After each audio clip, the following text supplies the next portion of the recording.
Hi guys, I want to tell you about my stepsister, Jessie. My name is Scarlett, by the way. Our parents got married not so long ago. The fact is that I have my own father and she has a mother. Tell me, do any of you have stepbrothers or sisters? What is your relationship with them? Everything was fine with my father before the marriage, but then things changed a lot, which has not made me happy at all. But a funny thing happened at the end of the story. We still can't get over it. Jessie and I are very different. We have different styles of clothing and even taste of food. My stepmother only cooked what she liked, and I hated it. Dad got used to this disgusting casserole with pleasure, but it gets stuck in my throat. This is not even the most terrible thing. I know how Jessie deftly manipulates her parents and gets away with everything, playing the victim, and I remain bad and evil. Dad kept talking about Jessie's volunteering, how she was great at helping lonely old people, going to their homes, cleaning, cooking, doing laundry, and keeping them company. Anyway, it was my birthday yesterday. My dad and I had agreed that we would spend this day as I wanted, that we will gather a circle of friends, and all together, we will go to the amusement park. But in the morning, Jessie was sick, clutching her stomach, and stepmother Gloria was running around, whooping, whooping, whooping like a pancake bee. "Here's your medicine, daughter. Here's your tea. Here's your tea." And Jessie was so adept at using everything. "Give me a pillow. Give me something to eat. Give me shit and spoons and another $1 million to the account because I have an inflammation of sly." Ugh. Well, I'm sorry. She didn't say that. But I got angry because we had to sit next to her all day. But the next day, she got up fresh as a cucumber and went to eat casserole. It wasn't fair. And last week, my father suggested going shopping as a family. I was so excited. I wanted to dress up. Jessie swept everything she saw off the shelves along the way, but I decided to take just one thing, but a little more expensive than usual. They were gorgeous sneakers. And as soon as we went to the cash register to pay, Jessie suddenly remembered that she didn't have a white shirt, and soon she had school exams. "My daughter, but you spent all the money. I don't have enough to buy you anything more," Gloria said, and ta-da! "It's okay, you can buy sneakers another day. Her exam is more important," my father said to me. In my mind, I was already pulling out my nunchucks and hitting Jessica with them. You should have seen her smug, snide face that she made to me. My parents had fallen for her lies again. "There will be no exam," I shouted at the whole store. "We are studying together, damn it. There is no exam." "Don't you know about it? We have it next week, the midterm exam for history.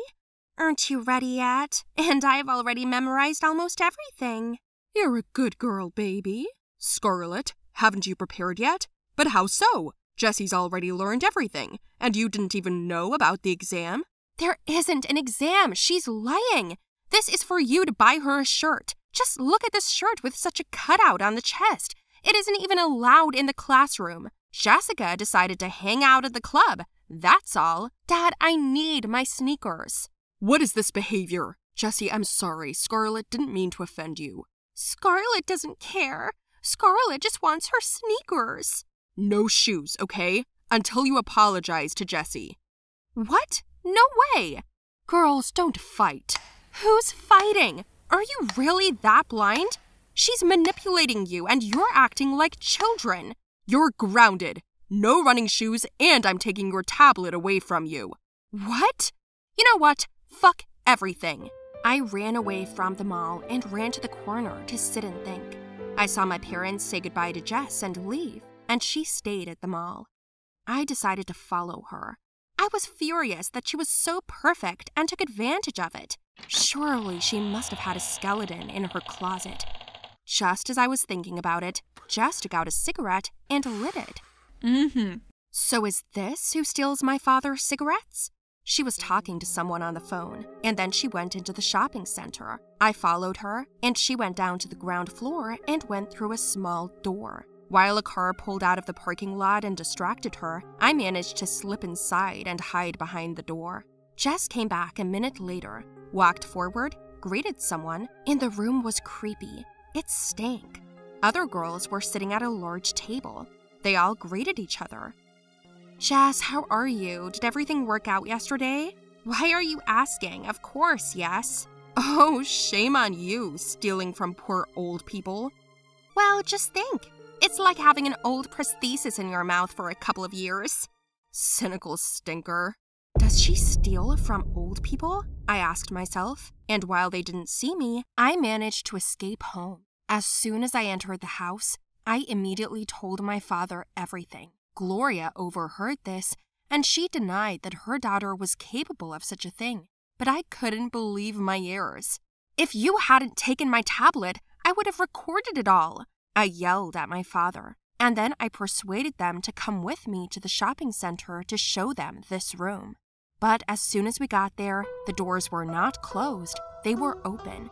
And when we entered, there was no longer any table or girls there. It was as if it was just a storeroom.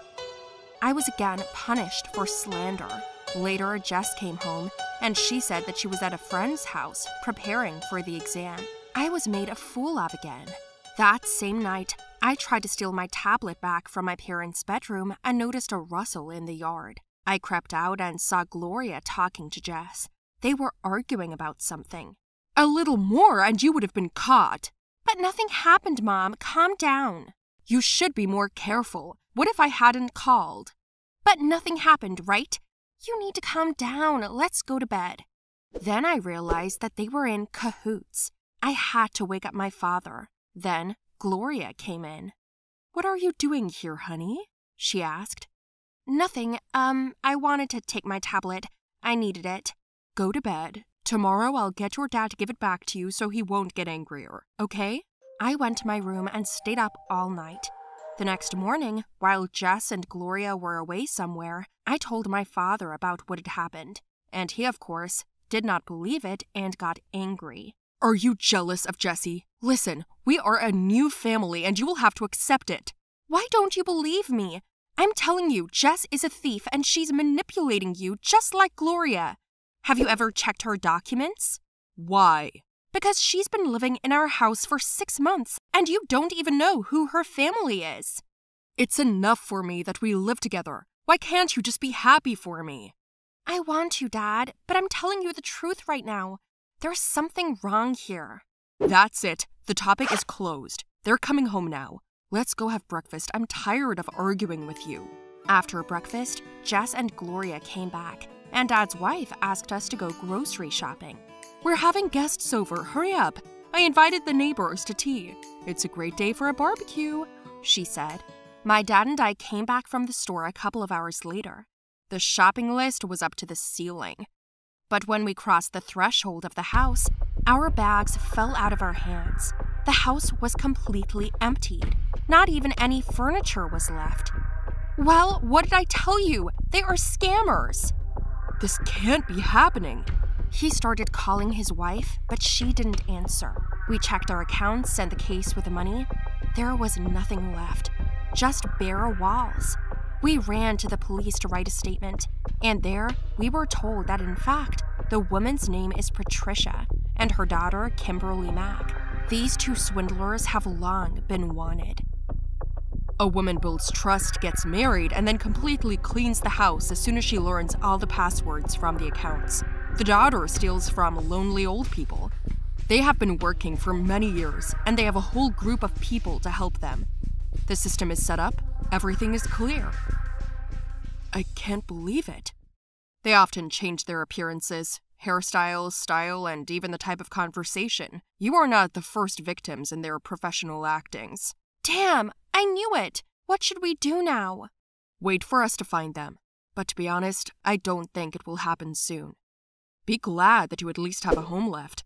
Sometimes they manage to make a deal on a sale and disappear with the money. Gloria, or whatever her name is, tried to persuade me to sell our house. Apparently, because of me, she didn't have time. We stood like fools in the police station. Dad was in shock, and I was seething with anger. The police were still looking for them, and while my dad and I have started to set up the house again, we're in debt. In general, guys, be vigilant, and be sure to trust your inner intuition. Tell me, did you guys like my story? Write your opinion about it in the comments below. Do not forget to like the video, share it with your friends, and subscribe to the channel.